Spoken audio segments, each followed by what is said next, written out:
Let's Build Homes is a statewide organization working to ensure that people of all incomes can find a place to live in the communities that they love. We support more homes of all shapes and sizes for all of our neighbors.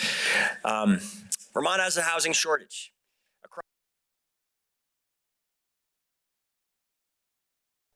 Workers can't afford to live near their jobs, and communities are struggling to grow in healthy ways. We hear about it constantly in the news. You see it with rising rents, impossible home prices, long commutes, people being pushed out of the state, especially young households. And yet, in community after community, the supply of homes is simply not keeping up with the need. This is a problem in many communities across the country. It's certainly a problem here in Vermont. Why is this happening? Fault Lines is a film that tries to get at the heart of that question, or at least one of the answers to that question. What the film shows is that a major part of the answer isn't mysterious. It's our permitting systems. The discretionary project-by-project processes that govern whether and how homes get built. These systems were designed to give communities voice. It came from a important and valid place, but in practice, these systems have become tools for delay, obstruction, and fighting out fundamental questions of housing policy, one project at a time, at enormous human cost. You'll see in this film what that looks like on the ground. There's a lot of focus in this film. I saw this film at a conference called YimbyTown last fall and was excited to bring it to Vermont as soon as I saw it. It deals with a project in San Francisco, but there is something, I think, very universal about the story that it tries to tell. A lot of the film focuses on the neighbors who oppose the project, and they really get to express their opinion. And, I'll say this, we're gonna have a panel discussion at the end, I'll say this more at the end. I have some sympathy for, I don't think the people who oppose this project come out looking good, not spoiler alert, but I don't think this is an issue about individual actions. This is a story about the systems we've created and how they work. The film also focuses on developers and nonprofits who persist despite the challenges of building in our current system. And it focuses on the families who are waiting for affordable units, for a deed, for a place to call home, while the process grinds on, in this case, for years. We believe there's a better way, a more democratic way, one where communities make real decisions about housing through their elected representatives and their zoning codes, and sometimes through, the ballot box on town meeting day, but not by subjecting every individual project to an unpredictable gauntlet. Vermont has been grappling with exactly these questions, and the work is ongoing.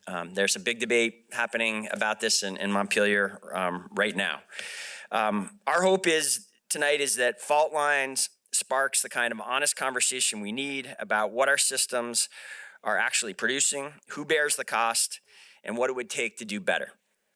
After the film, we'll have a brief panel discussion, and we'd love to hear your reactions, your questions, and your challenges to our take on this. If tonight moves you, please don't let the energy stop here. You may have seen on the way in a clipboard for Let's Build Homes, this new statewide coalition that is working to bring this to you and to advance this work more broadly. We'll also pass that clipboard around. And if you sign on to it, you will get a regular newsletter from us and be able to stay connected and know about more events and news happening in the space. So if you're interested in joining our coalition and adding your voice to this work, we'd love to have you. Thank you for joining us tonight.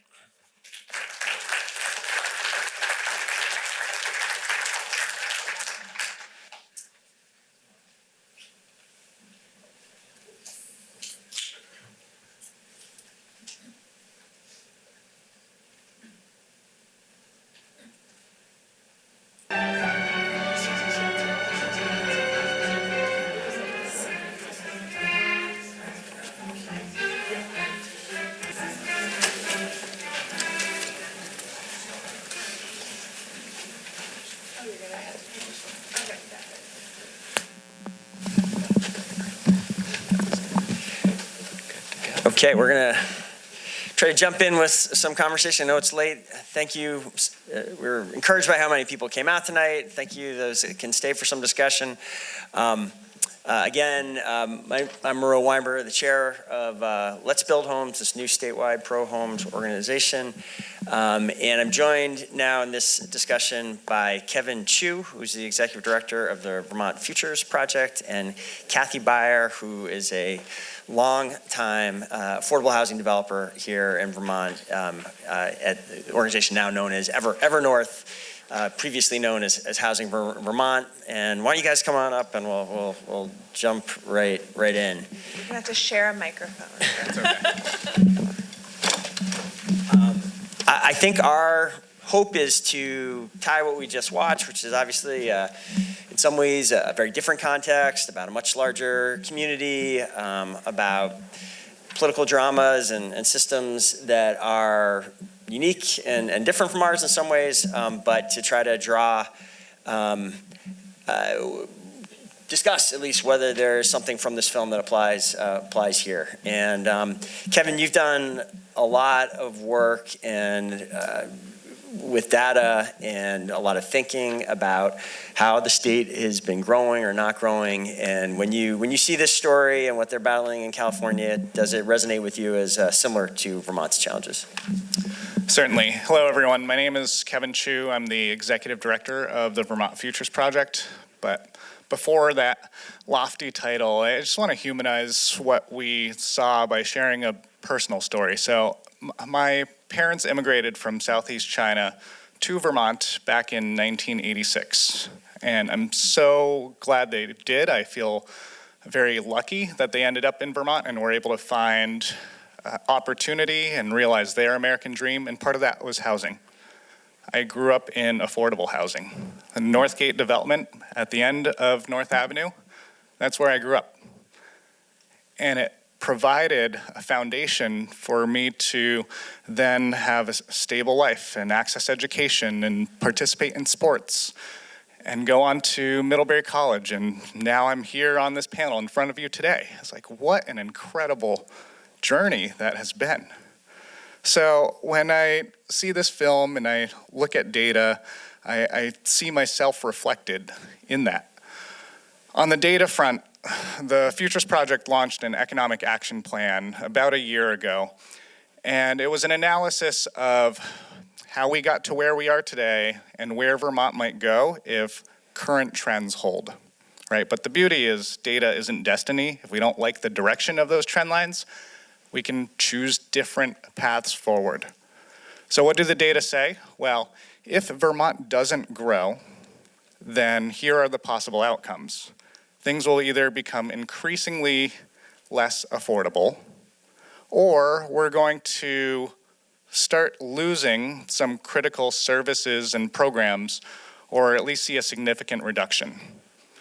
Those probably sound like bad outcomes, right? I'm seeing some of you, you're like, yeah, that doesn't sound very good. So there's good news. There's actually another option, which is an intentional path of growth.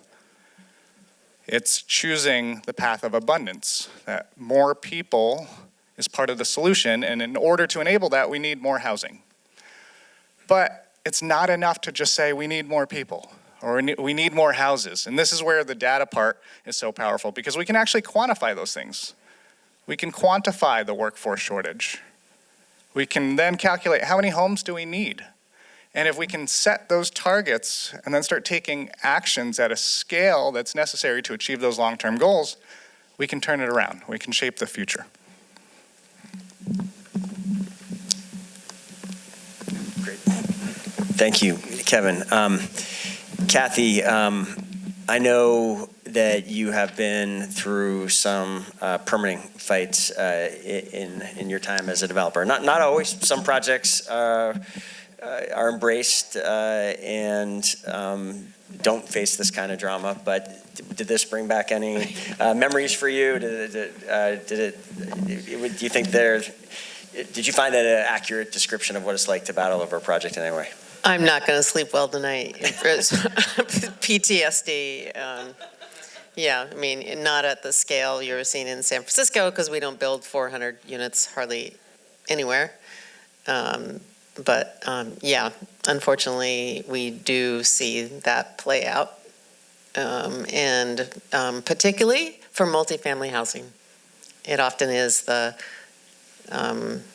it's too big, it's too dense, it's too much, the parking, and it's too much for our neighborhood, yeah. I thought the film did a good job and actually pictured some of it of how the same decision and planning decisions sort of get made again and again. Is that the way? Can you describe maybe a project and kind of the journey it took and how that plays out here in Vermont? Yeah. So I've been doing this for a long time, and you know, zoning is a tool for a community to plan with the input of the residents for how the well-being of the community and how to property rights and public benefit.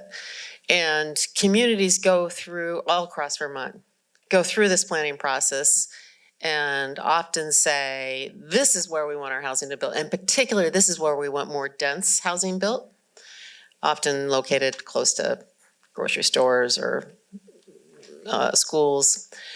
And then, so we follow those rules and we try to build housing according to those rules. And in some instances, one neighbor will appeal. This was a group of neighbors, but sometimes it's one neighbor.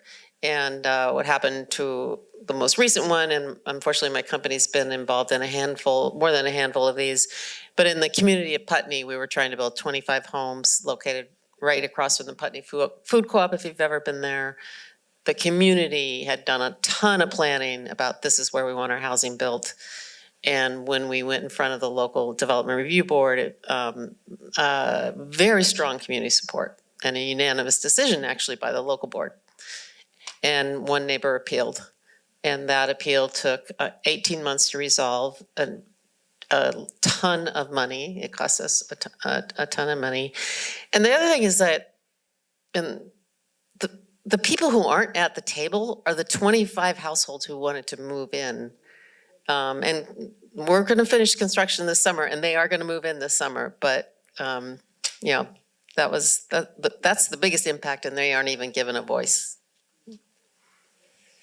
That always struck me as a real kind of almost structural problem in these debates. Exactly that the people who are going to have some kind of impact, they perceive as a negative impact, know who they are. They know where the project's going to go. They know the relationship between that project and where they're living.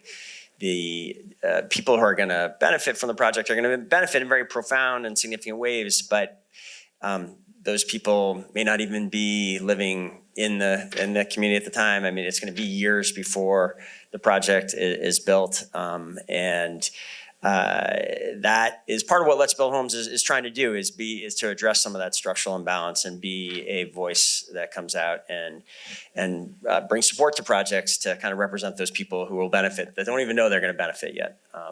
And we've seen other groups, here in Burlington, the Vermonters for People-Oriented Places has done a great job of that in recent years. Love to open the conversation up. I've got a couple more questions for the panelists, but if anyone wants to jump in, I'd be happy to recognize you. You're at the back.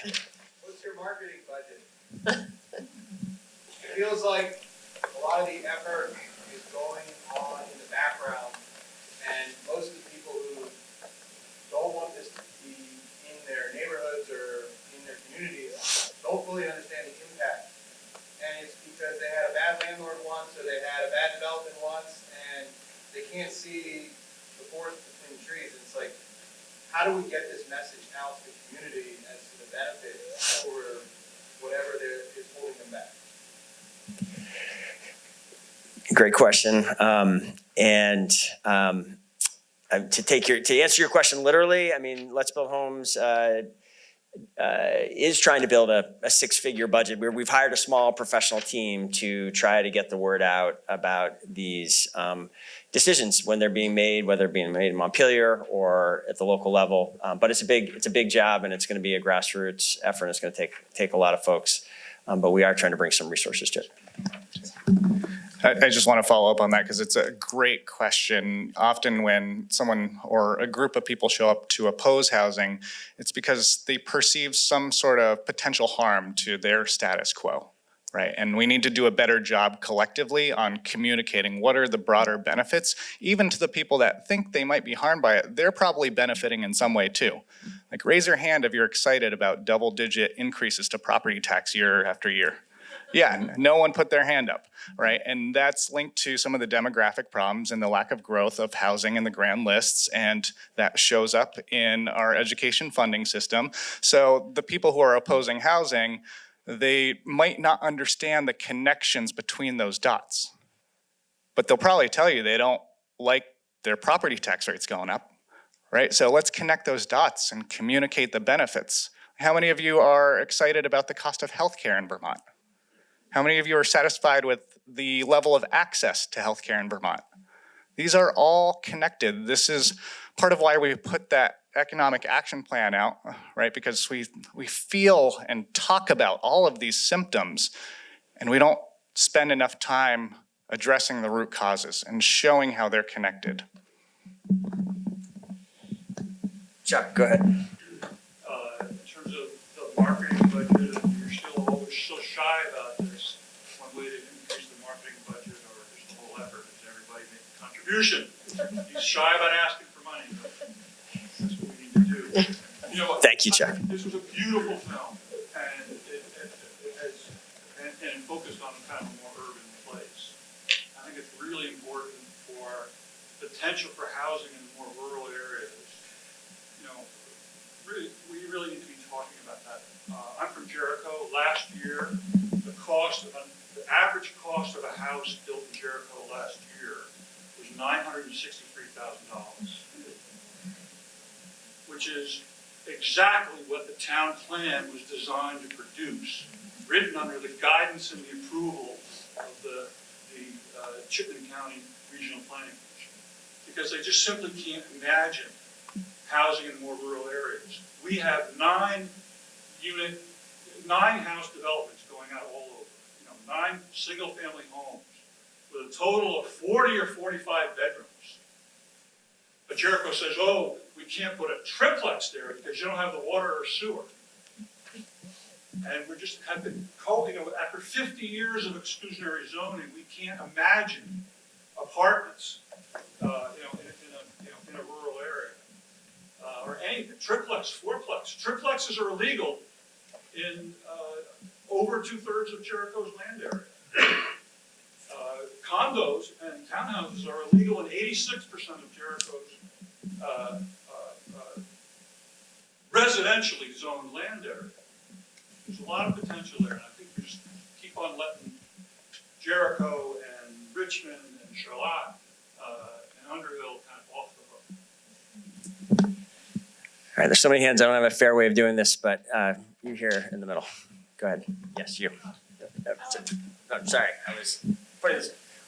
Yeah, it's her. Sorry. It'll come to you next. One thing I've been wondering about, I'm not sure if you have answers or not, but we have some new buildings that have opened fairly recently, like the Camden Rise buildings and stuff like that. How is capacity looking there? Like, are the apartments getting filled? I know there's some more affordable and a lot less affordable. What are the numbers looking like?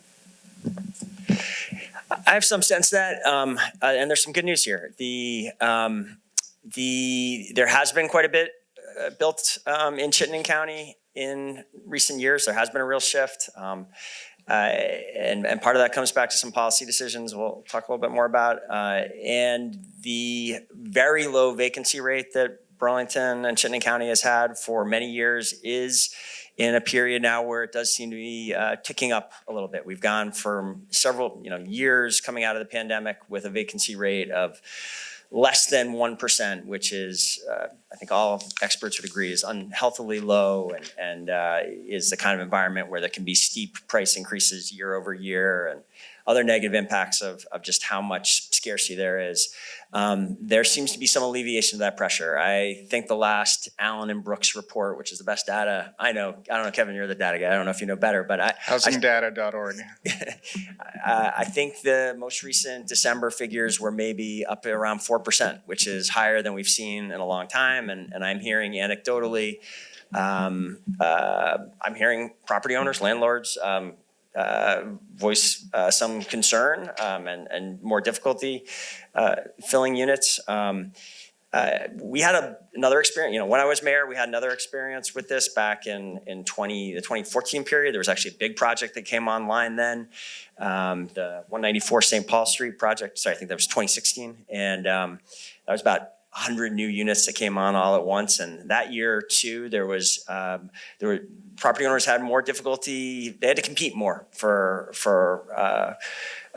tenants, and they had to lower their prices, or they had to throw in a month's discount. And but it didn't last because we then went through another period of building very little, and the scarcity came back worse than ever after the pandemic. And so these projects are filling up. They are not. They are. And this relief that we're feeling now, my sense is will go away if we don't keep building new projects. Now to you. I live in Essex Junction, and I volunteer at the local library there, the Brown Hill. We're just about to lose our 4th librarian to lack of housing for young, single people. They can't afford to live here. They just can't. They're leaving for Ohio, they're leaving for other states where housing is much more affordable. And it's worrisome. What about the future? You're talking about the future. Most of us are probably okay, established, we've got our houses for good, right? And I just fret about this all the time. Watching these young people in jobs that they're not paying that much, but enough, for Pete's sake. I mean, I rented an apartment in my 20s on Lower Church Street for $125 a month. Even then, that was expensive. I can't even imagine what it is now. And of course, that's a long time ago because I'm old. But, this is crazy. This is nuts. And we are doing a great disservice to the young people in this, particularly in this state, I say, but probably in many others. Can you speak to the demographics a little more, Kevin? Sure, yeah. Ready to nerd out a bit? All right. So the latest census estimates on population change, Vermont is one of 5 states that is losing population. But we have the distinction of being the only state to be losing population because of natural change, so more deaths than births, and negative net migration. Every other state that has negative net migration is gaining population because they have more births and deaths. Every other state that has more deaths and births is gaining from inbound migration. We're the only one losing on both fronts, so it is very concerning. We'll get even more specific with what this means, right? So no surprise, we're one of the oldest states by median age. What are the labor market and economic implications of that? Well, I'll give you 2 numbers to highlight what this means. Annually, the Vermont Department of Labor projects about 17,150 retirements through 2032. 17,150. All right, that's one number. Second number, we have about 5,300 12th grade students in the entire state of Vermont. Right, those don't balance out, and we don't retain 100% of those kids, and we'd probably do a better job retaining some of those kids if there were viable housing options that made it a little bit easier to just start a life here. When assessing where people are moving from and moving to domestically, there's a pattern of people moving from high cost of living states to low cost of living states, and the primary driver behind the high cost of living in many of those states is housing. There's a lot of people leaving California, a lot of people heading towards Texas and Florida. Housing is something that we can control. We can make a difference there. And I think sometimes there's this fear that, if we build a lot more housing, yeah, we might attract more people, but that would actually be good for us. But it misses a really important piece, back to your question about demographics, which is there's a lot of demand for housing from within Vermont. Because as our population has aged, median household size has gone down. The needs of people in terms of their housing needs change throughout their lives, right? So in 1970, median household size was about 3.21. I picked 1970 because that's when Act 250 was passed. 3.21 in 1970. Today, it's down below 2.2, right? And just to bring it down to family scale, let's say a family of 4, 2 adults, 2 kids, purchased a 4-bedroom house in Jericho, and now the kids have grown up 20, 30 years later, right? They can either stay at home with mom and dad, or they have to compete in a scarce housing market because we didn't build enough new houses for them to get started with their adult life. And that home with 4 bedrooms might now only be occupied by 1 or 2 people. But those older adults can only move out of that and downsize if we create new housing for them to do so, right? So this is where it comes back to we have not enough supply to meet the demand, but we have to recognize that demand for a given population size can change over time as the needs of that population change. And we're not even doing enough for the people who are already here. Kathy, I'm wondering if you can speak to. I mean, you've been at nights like tonight before. You've been doing this for a long time. Are you? Is it harder than it used to be now? Are you hopeful about the future? I'm wondering your perspective on the challenges we're facing now. I am hopeful, and partly it's like look at the people who came out to watch this movie tonight, and I will say, I'm amazed at how communities are coming to us and saying, please build housing in our communities across the state. And that's a big change from even 5 years ago. So, partly from the efforts of a public campaign to talk about it, or the state agencies like VHFA talking about the 30,000 more homes by 2030. It's helping. And we need triplexes in Jericho. I love hearing that. So I do think there's a much heightened awareness around the need, and I think we can do better. Yeah. And thank you for pointing out, we do have Maura Collins, who's the head of the Vermont Housing Finance Agency and is also on the board of Let's Build Homes, and Jason Pigeon, board members here tonight. Thank you for your service. I think we got time for one more question. I heard someone over here trying to get in. Go ahead, Liz. Yeah, so I work in a lot of rural communities that are doing something about housing, and one of the things that I notice is the community groups, the people who are trying to push housing, really need a toolkit. They really need just a basic toolkit with the kinds of, not really nerdy technical data, but they need the messages. Because what's interesting is that in rural communities, the myths about it actually will cost the town more to develop because there will be more demand on services, and the infrastructure is expensive and will cost more to maintain. And like people just don't get the fundamental concepts of like you need more taxpayers, you need more ratepayers. They kind of get the students if their school is being threatened, but many community schools aren't being threatened, so it's not an issue for them. But the proponents of these projects need a basic toolkit, and I'm just wondering if there's anything like that available yet, or if there's something in the works, or just all of the work that you all do kind of condensed into like a communications. Yeah, great question, Liz. And I think the answer is that is coming in different shapes and forms. The governor has a great initiative called the 802 Homes Program, which is really intended to be a kind of comprehensive effort to help communities that want smaller scale development, gentle infill, to have like all the from pre-approved plans, maybe to include zoning and some financing options that would be very actionable. The Vermont League of Cities and Towns has this great new program. I mean, to Kathy's point, I do think this is a time of some real innovation and optimism. The Vermont League of Cities and Towns has this new well-funded 3-year program to help communities that want to use this brand new infrastructure program that now exists called the Community Housing Infrastructure Program that Let's Build Homes helped advocate for. That is a new way to get infrastructure built, and this is direct assistance to towns.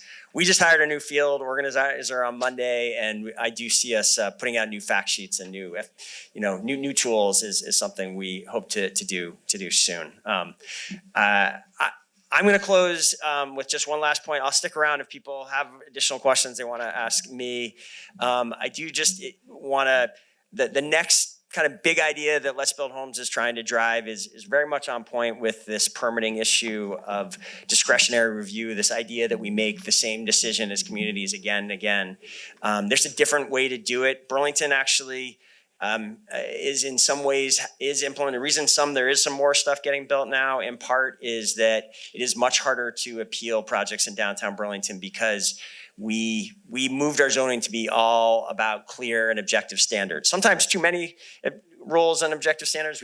There are some costly rules, but the trade-off has been that projects are getting permitted and built now.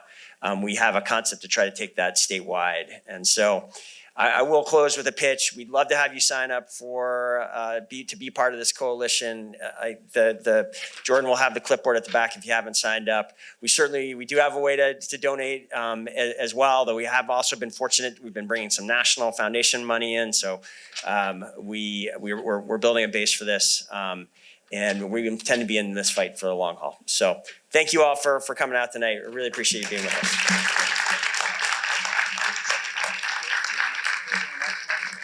Sorry, you know what, Kevin, I should have come back to Kevin and Kathy for a last slide. Go for it. Yeah, it'll be quick just because I did share some doom and gloom, but I'm also hopeful, so I want to end on a positive, right?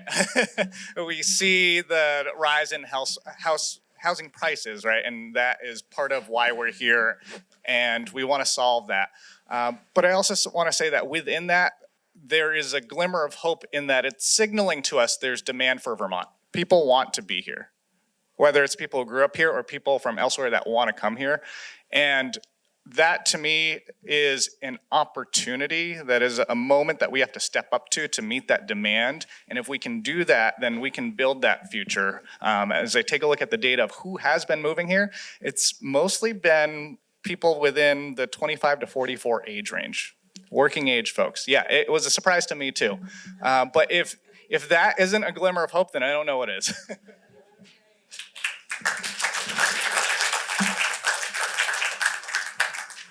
Thank you. Appreciate it. Thank you. I didn't know you grew up in New York. Yeah. Thank you.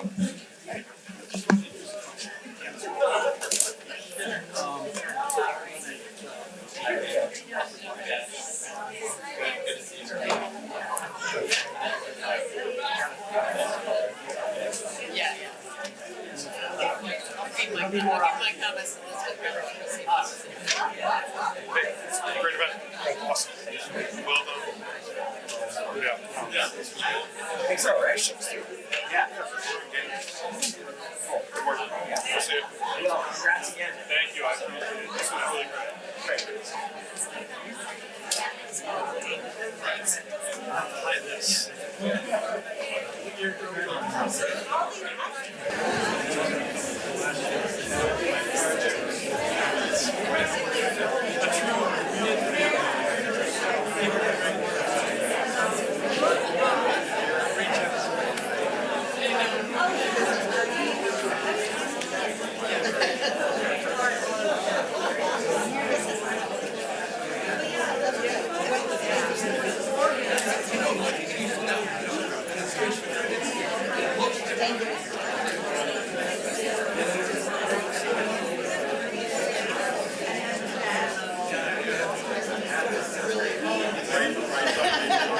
That's